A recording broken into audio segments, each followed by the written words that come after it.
We're here today to announce the arrest of 32-year-old Martin Gibson for the murder of Jahkeem Douglas at 7 Illinois Street on December 13, 2022.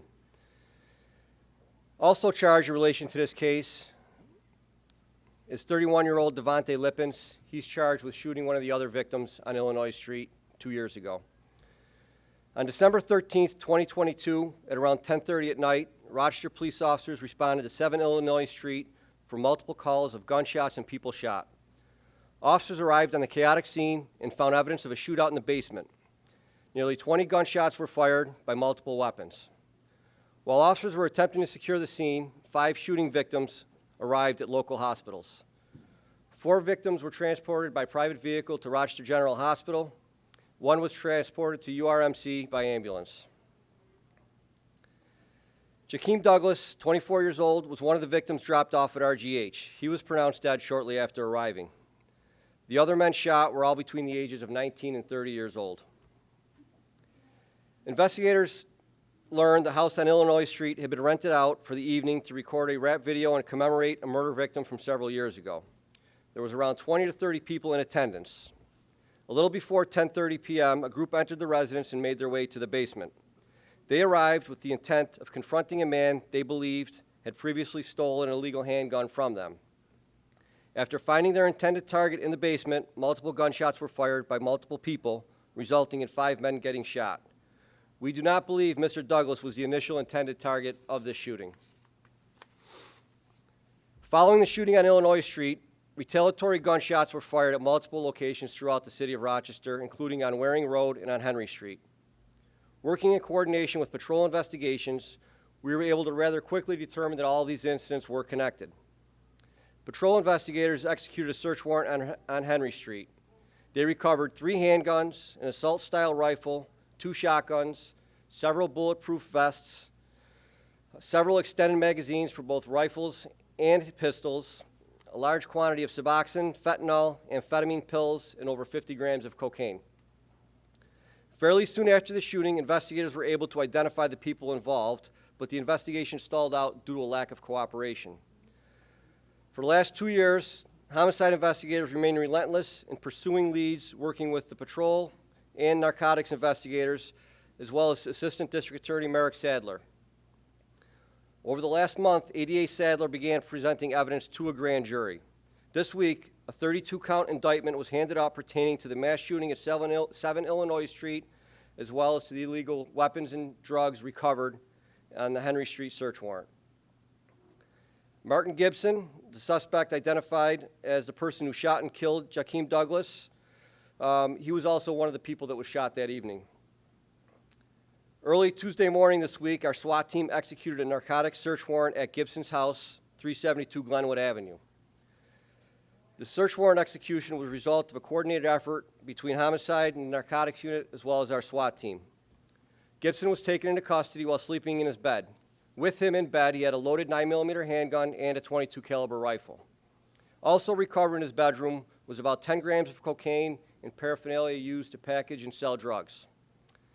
As a result of the guns and drugs that we found in his house on Tuesday, he was charged with criminal possession of a weapon second, criminal possession of a weapon third, and 3 counts of criminal possession of a controlled substance, as well as criminal possession of drug paraphernalia. Gibson does have prior gun and drug possession convictions. He was arraigned on the weapons charges on Wednesday morning and held. This morning, we unsealed an indictment in Monroe County Court that charged him with the murder second for killing Mr. Douglas on 7 Illinois Street almost 2 years ago to the day. He remains in custody. So in connection with the murder indictment, this week charges were also unsealed, charging 31-year-old Devontae Lippens with shooting another person on Illinois Street. He also was indicted on multiple weapons charges. In short, he's charged with shooting somebody on Illinois and possessing guns on Henry Street that were recovered in the search warrant back then. Lippens was arrested early Tuesday morning this week in the city by members of the United States Marshals Violent Felony Fugitive Task Force, the New York, New Jersey region. At the time of his arrest, he was on his way to the airport leaving for vacation, which clearly is not going to happen now. There's no additional murder charges anticipated in this case, but there may be additional arrests related to all the weapons that were recovered. There's way too many charges to read. It's a 32-count indictment, so Captain Bello is going to hand out to you all the charges and who's charged with what. He also has pictures of all the weapons that have been seized during the course of this investigation. So I'm sure the first question that somebody's going to ask is why it took 2 years to make an arrest. So I'll just answer that up front. You know, aside from the complexity of all the evidence that was recovered in the basement, obviously you got 20 gunshots from multiple weapons. There's a ton of evidence. We also did recover a handgun that evening outside.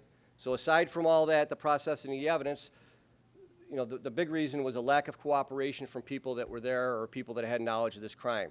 Over the last 2 years, we've been able to gain that cooperation, and you know, I really have to commend the investigators for their persistence in this case, as well as ADA Sadler, because if it wasn't for her, we wouldn't be standing up here today either.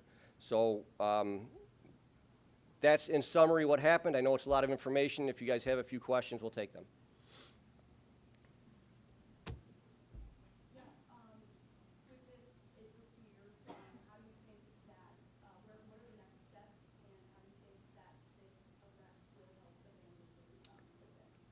Listen, the family who has joined us here today, you know, they're never going to forget their loss, and nothing is going to make that loss go away.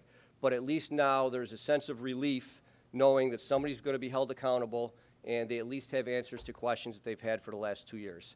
Thank God they haven't had to wait 30 or 40 years like some of our other families have.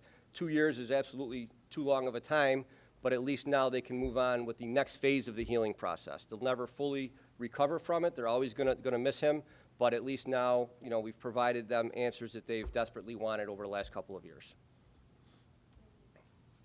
Can you say what you've done over the past 2 years to gain that cooperation that led to these arrests? Yeah, I haven't done anything personally, but our investigators and ADA Sadler, it's just, I'm not going to get into details, but I can't tell you the persistence that they have had, the never quit attitude. This case could certainly have ended up in the back room with a lot of other cold cases that we have. But because of ADA Sadler and the investigators, Joel and Pete, who were on the case, you know, they just they knew who was involved. This was not a whodunit. We knew who was involved. It's just getting people to cooperate. And there's different reasons why people end up cooperating with us, and we're not going to get into those. But you have to remain persistent, and thank God in this case, you know, we had investigators and a district attorney who was committed to staying persistent and not giving up. Captain, are you able to get into the relationship between the victims, suspects, the group that was there that night? Sure. They were all associates, and I know somebody's going to ask, is this gang-related? This is not gang-related. The suspects and the victims in this case were all associates. This is not, you know, a result of a gang war. It was results, you know, somebody thought that somebody else stole an illegal gun. And again, it wasn't our victim who was the initial intended target of this. But that's why this whole thing started. So, Frank, I'm looking at the pictures of the guns you recovered. You got to believe these guns were used in other crimes? yeah, and that's a great question, Berkeley. I'm not going to get into any specifics, but you know, we test all guns, and the investigation is still ongoing. You know, unfortunately, guns change hands a lot of times. Right? So just because a gun was used in something 2 years ago and somebody's caught with it today doesn't mean that they're the ones that possessed it way back when.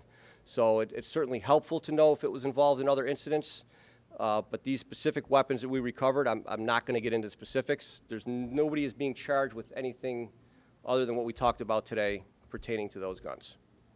I know that it's probably not part of the investigation to figure out where the guns come from, but do you know where these guns, how do these guns end up in our community?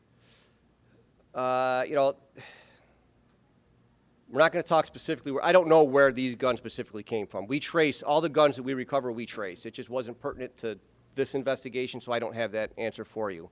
But there's a ton of different ways guns get here. You know, some of them are stolen, some of them are illegally transported across state lines and brought here and sold illegally. You know, some of them are ghost guns that are made here. Frank, the cooperation connected the dots on this. You know, how important is that? I mean, for all the stuff here. Each case is different. Sometimes we don't need people to cooperate because we have enough other evidence, whether it be, you know, physical evidence, DNA evidence, video evidence. But 9 out of 10 times we need people to cooperate. You know, probably 90% of the murders that happen here in Rochester, we know who the suspects are. It's just a matter of getting enough to make an arrest. And cooperation is huge. We're fortunate. You know, most of the time we can get cooperation that we need. You know, citizens have been great, especially, you know, the last couple of years in coming forward and sharing information with us. But, you know, we always need cooperation from people. We can't make cases if people don't cooperate with us. All right, thank you.